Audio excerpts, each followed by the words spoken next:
الزايد ده لازم اقطعهولك، اللي فتحتي بيه يا فتانه يا فتانه يا فتانه، لازم اخلعهولك كده من مكانه. ايه يا حاجة سلمى، قاعدة كده ليه؟ في مال؟ مش طايقة نقعد جوه. خدت بعض وقلت نشم هوا نضيف. ليه؟ في ايه بعد الشر؟ مراتتنا مال؟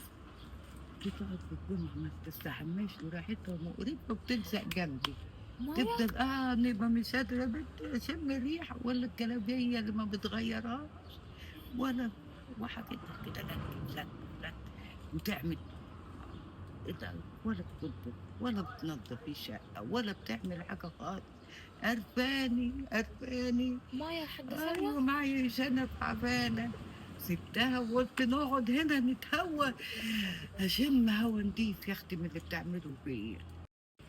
يلا يا اختي ربنا يصبرك، هي الجوازات كده يا حاجة سلوى، ما انت عارفة وقعات. أيوة يا أختي وإحنا وقعنا ولا حد سمع علينا. اسيبك انا بقى عشان اطلع اعمل الاكل للعيال. طيب يا عايزة أختي حاجة؟ سلامة. لا يا مع السلامة. حبيبتي لا. سلام.